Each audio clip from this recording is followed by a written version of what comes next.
Well, good morning, everyone. We might as well get started. We may have a few others join us as we go. So welcome. We're up to Unit 3 in the Lunch and Learn series. So we are going to look at a very interesting topic today, which is really around the whole notion of emotions that go with conflict and perhaps how to control those emotions. And I'm going to share with you a number of tools that I know work really, really well. So you'll get a copy as normal of the slides and the recording, so you can just relax and enjoy the presentation. And if you've got comments, and I encourage you to make comments or ask me questions anywhere at all through the presentation. If you go to the bottom, you'll notice there's a little screen that says Q&A, and you just type in your message there, and I'll get that message. And as soon as I see a message there, of course, I'll respond to it. So welcome, everybody. Hello, Mark. It's good to see you online. We're just about ready to kick off. So, all right, what I'll do now is I'll share my slides, and so that we can sort of get started in the process.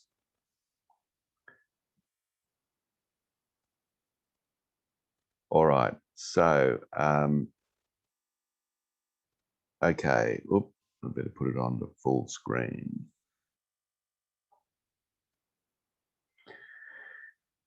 Okay, so obviously we're talking about managing emotions in conflict situations. And of course, that's a very important topic, because at the end of the day, when we are about to be in conflict or even in conflict, we're likely to have some sort of an emotional reaction. And sometimes those emotions can interfere with us saying what we should be saying, or, you know, often we come out of a conflict situation and think, oh, I should have said this, or I should have said that, or why didn't I do this, or why didn't I do that? And often that's because we have what's called an amygdala hijack. In other words, we're not thinking straight. And a lot of the reason for that is there's a mild panic that we have in relation to the conflict situation we're in.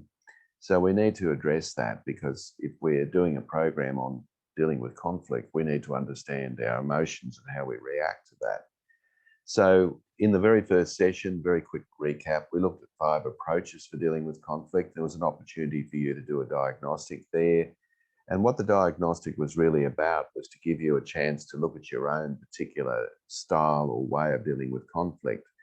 And I guess the key point out of all of that was not to overuse the high scores. In other words, be too comfortable with one particular approach, when in actual fact, you should be using all 5 approaches depending on the circumstances and the people that you're dealing with. So that was sort of to give you a little bit of an awareness. And then last time we met, we talked about understanding people and their personalities. And the point I was trying to make there is that different personality types will tend, not always, but they will tend to deal with conflict in certain different ways. And so one of the things I ended up talking about a fortnight ago was the idea of how you might reshape or change the way you might deal with people who might exhibit certain personality traits that I went through in session 2.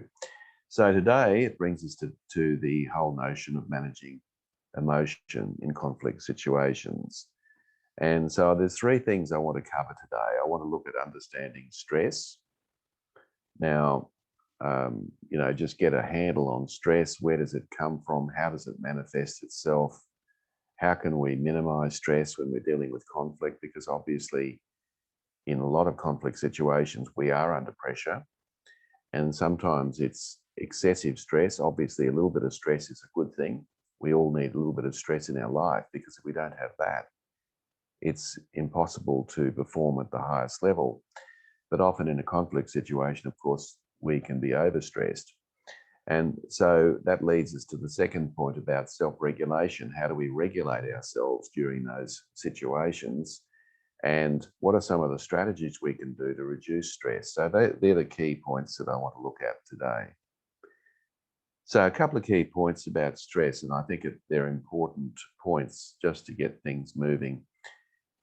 The bottom line is stress is actually manufactured in your mind and my mind. In other words, A stressful situation is really an interpretation of the circumstances that go on. So in other words, two people can face a similar situation, and one can be stressed and the other one not stressed.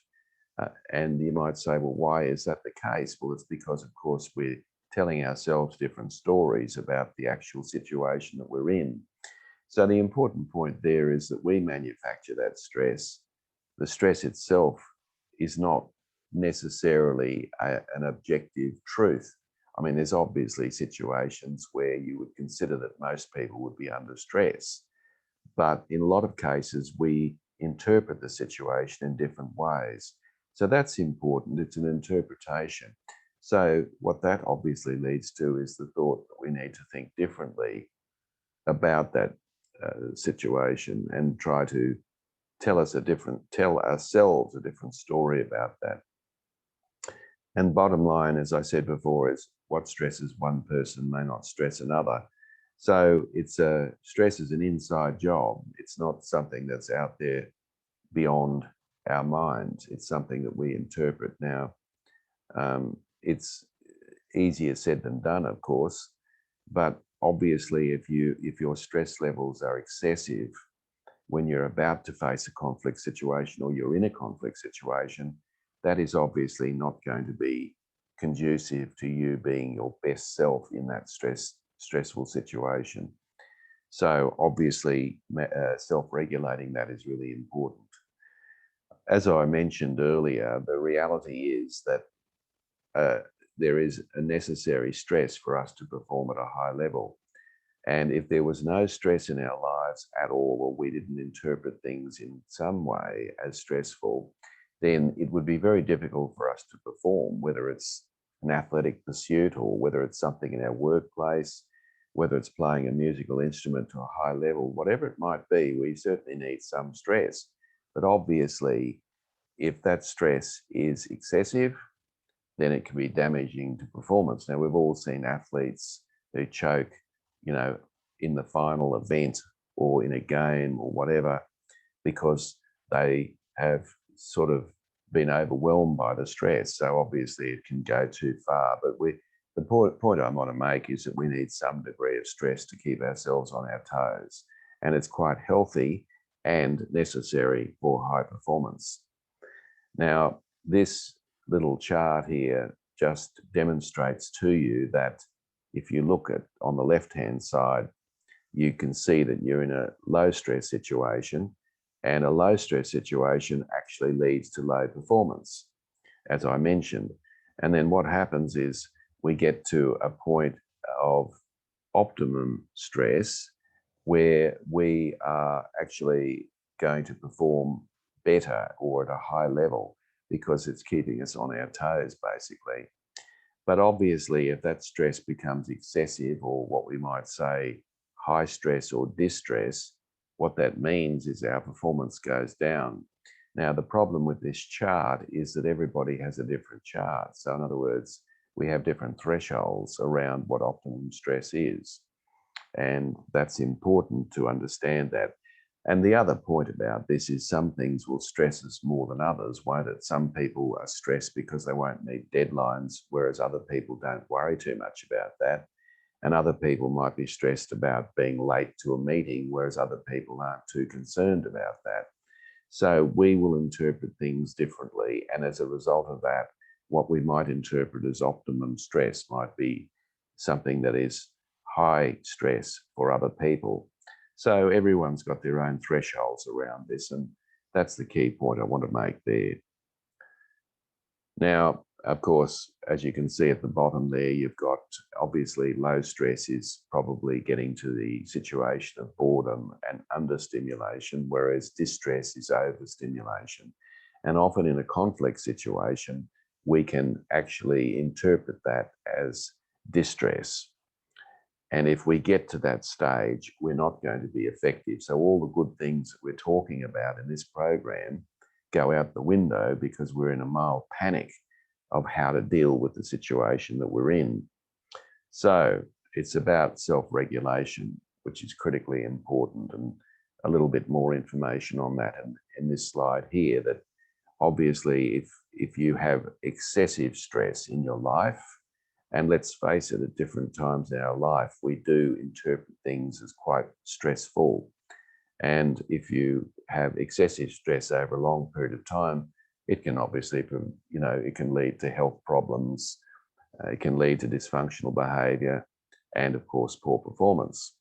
And I think, what we've been through over the last 12 months, you could probably argue that most of us would have interpreted that as fairly stressful. And, you could see certain behaviors in people. I often heard people say during the sort of peak of COVID that, people, it either brings the best out of people or the worst, brings the best or the worst out of people. And I think you probably agree with me that that's very much the case, because it was interpreted overall as a highly stressful situation. But obviously with moderate stress, we have job satisfaction and we're more engaged and we have got optimal performance.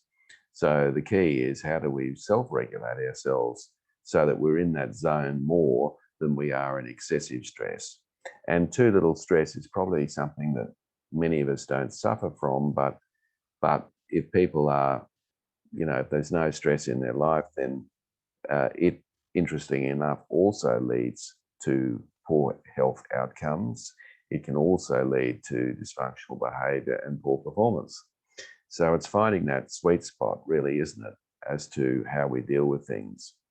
Now, one of the simplest things you can do when you're faced with a stressful situation, and it's not rocket science, but it's nevertheless true, that when you're faced with a stressful situation, the key thing to do is to take a deep breath and just not react immediately. And so because what happens when you're under pressure physiologically, you're short of breath. You may not realize it because you're probably concentrating on the stressful situation.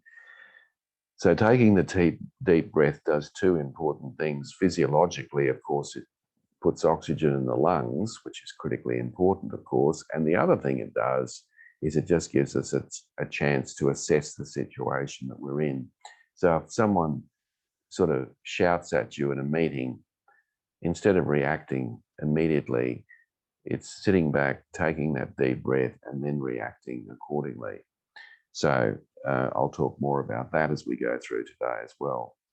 So what is this self-regulation concept all about? Now, those of you who would have looked at emotional intelligence, you'd probably be aware that self-regulation is an important dimension of emotional intelligence. And self-regulation is really the ability for you and me to monitor and control our own behavior and our emotions and our thoughts, and altering them to the response we're in. But of course, that's easier said than done, because obviously we don't necessarily buy ourselves the time and the space to do that. So keeping yourself calm and self-regulated is really an important step in dealing with any conflict situation, because most of us interpret conflict as an unpleasant experience. So therefore, it's probably likely to lead to excessive stress. And our job is, of course, step number one is to self-regulate ourselves initially. Now, I talked about this concept of the amygdala hijack. Now, the amygdala hijack is a simple concept, but there's a primitive part of your brain that has, it's been there since humanity has existed. And, in primitive times, the only real stress that a person might face was being attacked by a wild animal. And, there were no taxes to pay.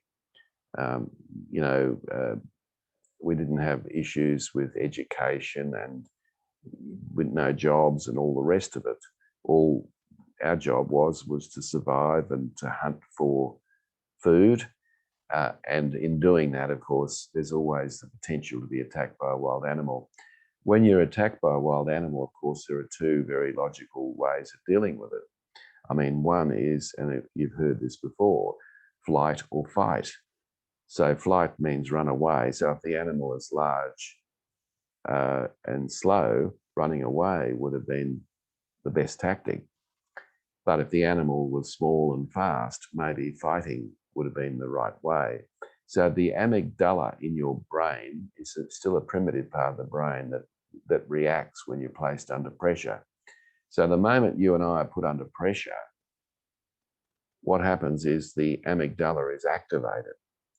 And so what it activates is a flight or fight response. So what it might mean in our, now it means that when we're put under pressure, say a conflict situation, we might be passive and not acknowledge the situation, or which is, of course, the flight response, or of course we might lash out and attack the other person indiscriminately.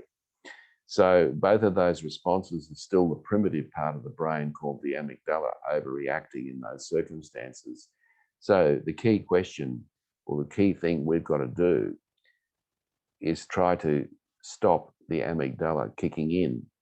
And the best way of doing that is actually to take the deep breath, as I mentioned, so that you don't jump in and let the amygdala take over.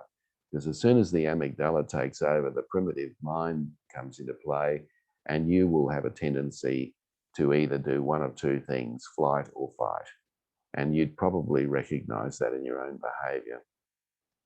So I guess the point is, beware of the amygdala hijack, which is when you allow that amygdala to kick in. It's not going to be helpful for you in dealing with a stressful situation, because in our modern life, it's not likely that we'll be attacked by a wild animal. And so our response to that, to a stressful circumstance, is not necessarily appropriate for what we're doing now in our life. So just a little bit of physiology before we go any further. And we've all got this amygdala, and we've all had amygdala hijacks. It's not uncommon. But one of the reasons it kicks in so quickly is because we don't regulate it. So taking the deep breath helps to regulate that hijack and not allow it to take over. Because once it takes over, of course, we're not going to be very helpful in that situation. Certainly it's great when you're attacked by a wild animal, of course, but obviously not when you're dealing with someone in a difficult situation. So there was a Man's Search for Meaning by Viktor Frankl is a wonderful book. Now, Viktor Frankl was somebody who was in the concentration camps in Nazi Germany. And during that time, he learnt a couple of skills around being able to sort of regulate his response to what would undoubtedly be a very stressful situation, being the concentration camp. And when he got out of that situation, he wrote a book, Man's Search of Meaning. Great book if you get a chance to read it. But ultimately, what he was saying in that book, just to preface it, what he was basically saying in that book was that basically stress is a transition between a stimulus and a response. So the stimulus is the potentially stressful situation. In his case, of course, it was the concentration camp. And his response to that, he argues in the book that we can't control the stimulus. So in other words, things happen in our lives we can't control.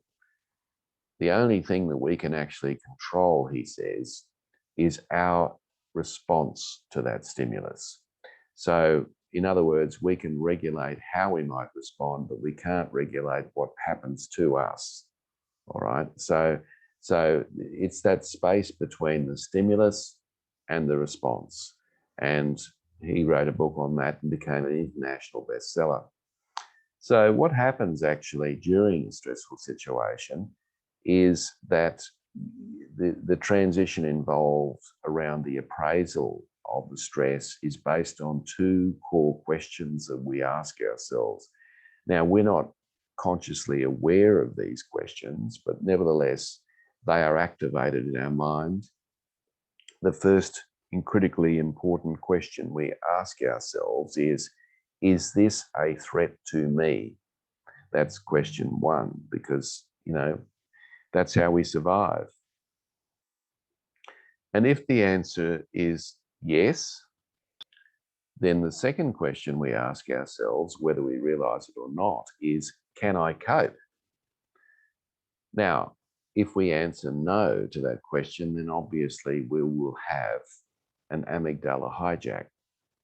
So in other words, those two questions really do regulate this or activate this amygdala in our brain, this part of the brain that we call the amygdala. Amygdala, you can pronounce it how you want. So then we are obviously in a flight or fight response. So the regulation that I want to talk about today is how do we arrest that, and how do we actually regulate that so that we don't get to a yes/no response to those two questions. So that becomes the critically important part of the process. Now, there are. I might just give. I just want to see if there's a question here that we've got. No, that's all right. So look, if you've got a question, go ahead and ask it or whatever. I'm just giving you a little bit of background here, and I'm sure you're waiting for the practical things that we will talk about. But I just wanted to talk about these key things because they're critically important to understand what goes on in our head when we're placed in a stressful situation.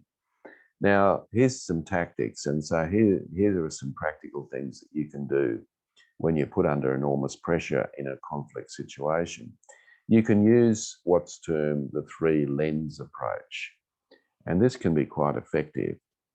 So when you're put under a lot of stress, you can ask yourself a series of questions that can reframe your way of thinking.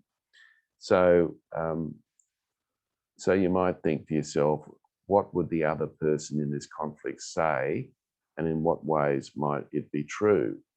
So we can actually look back on a stressful situation and try to understand how the other person might be reacting, or perhaps even why they're reacting that way. So that's looking back on the past. I don't necessarily favor that approach because I think sometimes we can often brood or think too much about that, and we often don't ask really good questions about that. It's more, why did they do this, or they shouldn't have done that, and how dare they, and so forth. We tend to, talk about those disempowering type of things. The long lens, I think, is a very, very powerful way of handling stress, because the long lens says that basically, will this be an issue for me in 6 months' time? Or, if you want, will this be an issue for me in 6 weeks' time? Now, often if we ask ourselves that question, the answer is no. In other words, because we're in the moment and we're feeling stressed, we may assume that it's just all-consuming. But as we all know, looking back on the past, often those things pass. Those things are no longer issues unless we allow them to be issues. And so the idea of asking ourselves whether this will be an issue, basically in the future, is a good question to ask. Okay. And so that's one. And now the wide lens is more around an empowering question of how can I grow and learn from this circumstance? What was useful out of this for me? How might I have grown and developed as a person as a result of that event or situation that I was in, or conflict circumstance? So the one I use a lot is the second one, which is the long lens. Just to ask ourselves the question, will I be worried about this in 6 weeks? Will I be worried about this in 6 months? And 9 times out of 10, the answer is no. And that's the truth of it. And if that's the case, it can sort of it can sort of minimize or reduce the stress we're under at the time, because we realize it's not a permanent situation that we're in, that it will pass like most things in life. So, there's one strategy that you might consider just to reduce your stress levels. And I think the point I'd like to make about this is that you will never get your stress levels down to zero unless you're a Zen Buddhist. And even in that circumstance, I doubt that they could get their stress levels down to zero. And by the way, as we've talked about, certain stress is important, to a point. So it's not really possible. So if we could measure your stress levels on a scale of 1 to 10, and we said that your stress levels were, say, 7 out of 10. So you're a bit of a worrier and you do, internalize things. Now, it's not realistic for you to go from a 7 to a 1 or a 2. That's the reality of it. But it is very possible for you to go from a 7 to a 6. So what I want you to be thinking about in all of this is, how can I reduce my stress levels to a point where they're manageable, or at least more bearable? So a 7 to a 6 is a significant change, and it will make a difference. So by using some of these strategies and tactics, you can do this. So that's one strategy you might like to try. Okay. Now, another strategy you can use is how you might reframe a certain circumstance. So there's a little voice on our shoulders, that is a bit of a catastrophizer, and it will pretty much kick in, and the thoughts that we tell ourselves will sabotage us in lots of ways. So reframing is the process of changing the self-talk that we tell ourselves. So here's the example at the bottom of the page. So let's say, for example, that you've had a bad day at work. We've all had bad days at work. And let's imagine that the reason that you've had a bad day at work is you've had an argument with your manager. Okay, now that's not uncommon. And let's say that your interpretation of that, in other words, what you've told yourself, is, he or she thinks I'm useless. I can't seem to do anything right at the moment. So you can imagine if that little voice on the top of your shoulders said that, you could imagine that that would stimulate a fairly negative feeling. And it would probably stimulate something along the lines of, I feel awful. I wish I could leave my job right now. Now, that might be the reaction that you have. And the reason for that is the small talk or the self-talk. And you're not even aware of that half the time, because you don't pay much attention to that little voice, or you assume that that little voice is just some sort of rational, logical deduction, but it's not. As Viktor Frankl talks about in his book, what it means is that we can change the self-talk. So the very first challenge, if you're using this strategy, is to be aware of what you're telling yourself. So imagine the same situation. You've had a bad day at work, your boss has had a go at you, and you change that thought to this sort of thought. Perhaps she is having a bad day. I know my work is not perfect, but there are merits in my work. Now, you might say, well, is that any more factually based than the first one? Well, it's not so much about whether it's factually based, it's what you're telling yourself about the circumstance. Now, you can imagine if you tell yourself if you change the self-talk to that and just think, oh, well, maybe she's having a bad day. Look, I'm not perfect. I don't always get it right, but I do my best. Now, if you said that, you could imagine that the feelings that you get out of that would be quite different to the one at the top. So you can see there it says, maybe I would come out of that, as I say, I'm okay. Perhaps there's a reminder that there's a better job out there that suits me and my skills. So that's a completely different feeling than the first one. So when you see people who might be very good at managing those sort of circumstances and stress, and think, how in heaven's name do they bounce back? The way they actually bounce back is by changing, well, one of the ways at least, is changing the thoughts that they're telling themselves at the time. So the trick here is to actually catch yourself and say, what am I thinking, or what am I saying to myself about this? So actually trying to determine, well, what am I actually telling myself? And then once you have discovered that, it's then deciding to change the message by using a more positive type of self-talk. So that's another strategy you can use. The other thing you can do is that you can ask yourself whether or not what's happening to you is actually factual. So you can actually ask yourself the question, is this true? And often the answer is, well, yes, this is the brain initially reacting. But the fact that a lot of the times, the things that we go through in life are not facts, right? So, because if we think they're facts, then obviously we're going to be quite stressed in a conflict situation, for example. So once we ask if it's factual, we can then ask another question, say, is it absolutely true? So in other words, we're really putting to the test what's been happening to us. Now you might think, well, isn't this tricking your brain? Well, it is in some respects. You could probably say that, but we're already tricking our brain by actually imagining that some of the things that are happening to us are actually factual when they're not.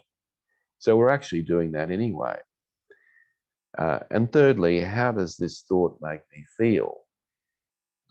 And what would things be like if I didn't hold this belief? So in other words, you're doing a little bit of self-reflection on how you are processing that information, and that in itself will reduce your stress levels significantly. But you've got to be disciplined enough and get out of the habit of just not regulating your own behavior. So one of the things, and then there's a great book called Mindsets by Dweck. And it's one of those books, it's not an academic book. You can read it on a plane and you can do it in lots of different places. You know, it's a great book to read. Won't take you long to read, but it's a wonderful book. And in that book, Dweck talks about a concept called the growth mindset. Now, the growth mindset versus the fixed mindset. Now, a growth mindset is different to a fixed mindset. The reality is that all of us are a mix of both a growth and a fixed mindset. So you can see some examples there on your page. So for example, a fixed mindset might say something like this: I'm no good at this. So I'm no good at technology. That's a fixed mindset. And of course, a growth mindset would be to reframe that to, what am I missing? Now, you know, all of a sudden you're now moving into a growth mindset. All of us have fixed mindsets on some things, or a fixed mindset might be, I give up, versus I'll use a different strategy. Or a fixed mindset might be, I'm not good enough, versus, is this really my best work? Okay, another fixed mindset might be, I can't make this any better. And then, of course, the growth mindset is, I can always improve. So encouraging yourself to reframe, to adopt a growth mindset is a very smart move. And those of you who've got children, you should be encouraging your children when they blurt out, you know, statements that are clearly of a fixed mindset, those statements on the left-hand side, and really challenge them about that. And that would be a great thing to do as a parent. So you're training your children to have a growth mindset. Of course, a good idea is to start with yourself as well. So for many years, I had a fixed mindset about my ability to find my way around, a sense of direction. So, you know, I used to get in the car and I'd get lost very easily. And what I would be saying to myself in those circumstances would be, I'm no good at directions. And when I'd say that to myself, of course, that would create a self-fulfilling prophecy. And what would happen is I'd get lost and I'd be in a position and I could say, there you go. That just demonstrates that I was right, that I really I'm not very good at finding my way around. So if I wanted to change that, and I did and do and have, then what I would have to do is to ask a different sort of question or make a different sort of statement, such as, I can do this, and, or, you know, I am actually reasonable at finding my way around with a little bit of preparation. And then, of course, you know, I've changed everything because I don't get as lost as much. So that's me. But we've all got things in our life like that, we have a fixed. So technology is a great example of that. There's a lot of people, of course, who have a fixed mindset about technology. I'm no good at technology. I'm no good at social media. And of course, naturally they're not, because if you have that mindset, why would you bother to go and learn anything about it? Because you've already told yourself that you're no good at it. So having a fixed mindset is not helpful, and having a growth mindset is very helpful. And sometimes catching yourself and think to yourself, am I adopting a growth mindset or a fixed mindset for this conflict situation I'm facing? So I think, you know, I'm not necessarily going to go through this with you, you know, carefully today, but I'd want you to have a think about these questions. Of course, you'll get these slides at the end, and I'd like you to have a think about these questions because they're very, very useful for you to contribute, to think about. So my first question is, what makes you angry? Now, we all get angry at different things, and to suggest that we never get angry is not real. We might not show it, but we all get angry at certain things. Now, what makes you angry? That's a good place to start, because obviously being able to isolate what those circumstances are is very, very useful. And then once you've worked that out, what makes me angry? So, for example, I might get angry if somebody is talking behind my back. Or I might get angry when I feel that I'm not being told the full story. Or I might get angry when I believe that I'm not being treated fairly or with respect. So what makes you angry? And then the second question is, how do I typically react in those circumstances? What do I do? Or what do I not do? So, you know, do I internalize it and bottle it up? Do I lash out? What do I actually do in those circumstances? I had a person I was working with, it's sort of amusing at one level and problematic at another, but I had a person I was working with who used to get very upset at certain circumstances in the workplace. And he vividly recalls an example where he actually threw a chair across the room. He was so angry. And of course, he was embarrassed, apart from anything else, about doing that. But he was so wound up about it. That was his reaction to lash out. He's changed since then. But, you know, that obviously you would feel embarrassed about that. And later on, when you look back on it, you would. At the time, he probably felt quite justified to do that. So how are you telling yourself? What are you telling yourself when you're angry? That's another good question to ask. It's unfair. It's wrong. That person's unreasonable. They're taking advantage of me. All of these sort of statements lead to an escalation in anger and hostility.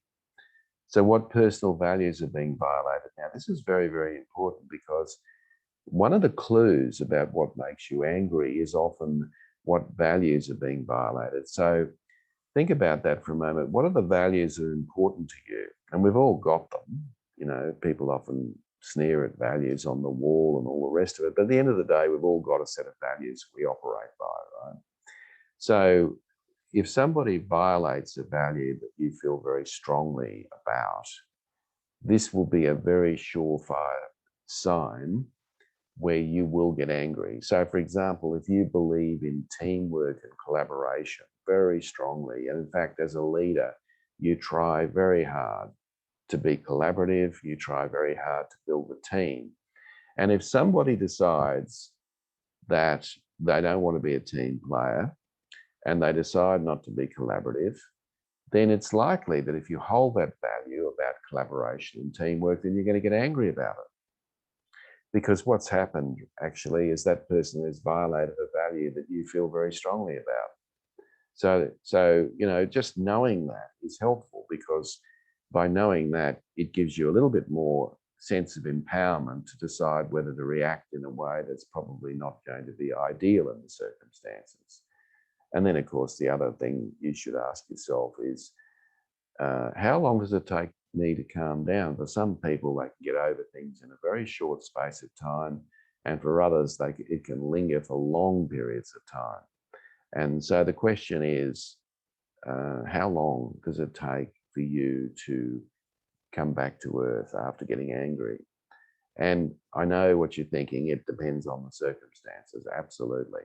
But, if someone violates a value that you feel very strongly, how quickly do you get back to where you need to be? So that becomes an important issue to think about as well.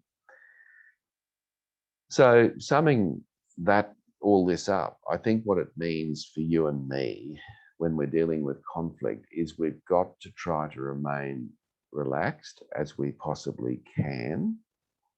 And we've also got to remain alert, right? So it's about being relaxed and alert rather than being tense and unprepared. Now, I mentioned right at the outset, I've shared a lot of things with you so far, but I think right at the outset, one of the key points I'd want to make to you is one of the best ways is just to take the deep breath. And I know you've heard this before, but the question is, are you doing it? Just to take the deep breath when you're faced with a conflict situation, to give yourself the opportunity to regulate your brain and not allow the amygdala hijack to kick in, so that you can then, and then of course, to also think rationally about how you might react to that. Another little tactic that you can use is that when someone lashes out with a statement at you, attacking you, whatever, is instead of you reacting, ask them a question. So, for example, now you can't do this if you're having an amygdala hijack, you see. So the first thing is to take the deep breath. And then you might say, look, can you explain what you mean, please? I don't understand. Or can you give me an example? Or when did this happen? So in other words, you're buying yourself time, you're taking the pressure off yourself, and you're putting the onus of responsibility back on the other person. And by doing that, you'll find that you'll be in a position where you can perhaps be a little calmer, a little more relaxed. So that's another strategy you can use to make sure that you don't react the wrong way as such. So these things take a little bit of practice. They take a little bit of time. There's no question about that. It's not something that is necessarily something that will happen overnight, and all of us will slip up at times, including me, who knows all this. All of us will sometimes just allow this amygdala hijack to take over, and we will act, we'll either sort of go passive and not say anything, or we will overreact. So the challenge for us is, how do we arrest that more times than would otherwise be the case? And as I said to you, if your stress levels are at a 7 out of 10, it's really to get them down to a 6, which means that occasionally you're going to miss the mark. And the key thing there is not to beat up on yourself when you miss the mark, all right? Because we all make mistakes, frankly. So what questions would you like to ask me at this point, just before we finish up? And what are some of the things that you'd like to know a little bit more about? Okay, I've just got a question here. Someone's asking, it's my boss that makes me panic. how can I prevent this from occurring?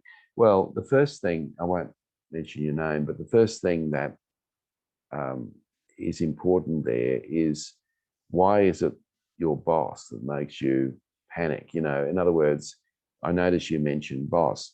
You didn't mention other people. So clearly it's the boss. Now remember, it's not the boss. It's you, because you're manufacturing your interpretation of what the boss is saying.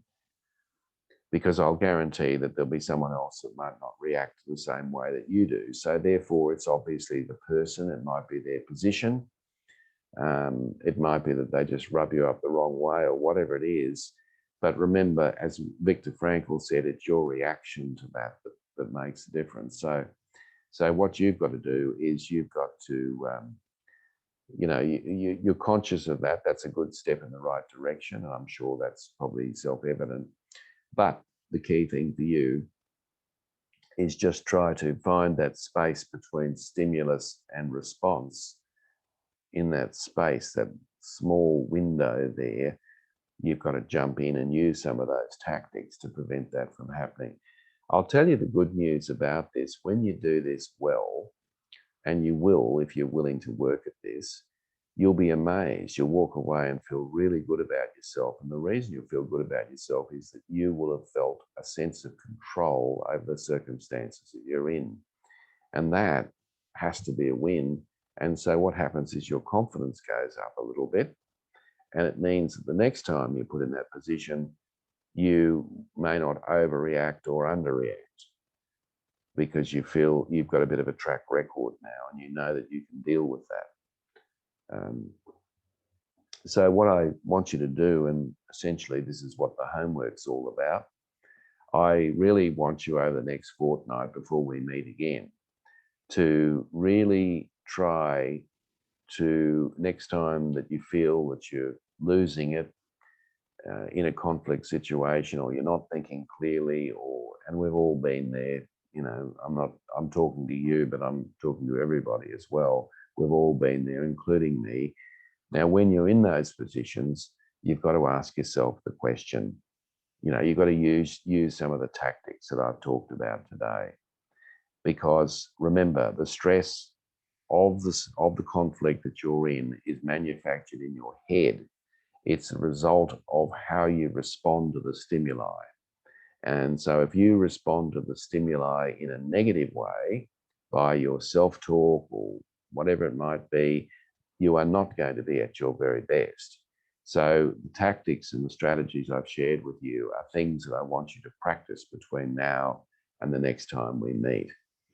Okay, are there any other questions before we wind up?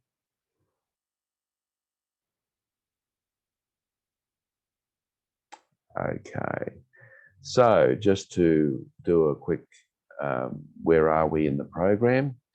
The next time we meet, I wanted to talk about being assertive. And a lot of people confuse assertion with aggression.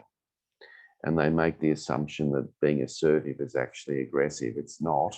It's completely different. And so basically, when we're faced with conflict situations, we can adopt three positions. We can be passive, we can be aggressive, or we can be assertive. Now, you can imagine the latter is the best way to be, being assertive in a conflict situation. Now, in other words, standing up for your rights and also accepting that the other person has a set of rights too, is actually the right way to go, and where I'd like you to be. So we'll cover that in a fortnight's time. I'll be sending out an email this afternoon. You'll get a copy of the slides, you'll get a copy of the recording. And the idea is, of course, to just register for that next webinar. And whether you're going to be available or not, just register, and you'll get you'll get the updates and all the rest as to when it is and the reminders.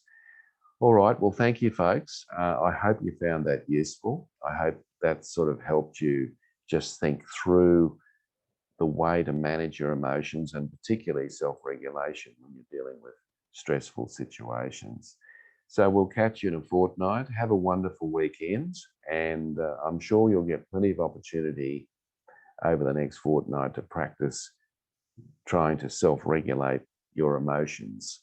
So look forward to catching up in a fortnight. So thanks everyone, all the best, and catch you in a fortnight. Thank you and goodbye.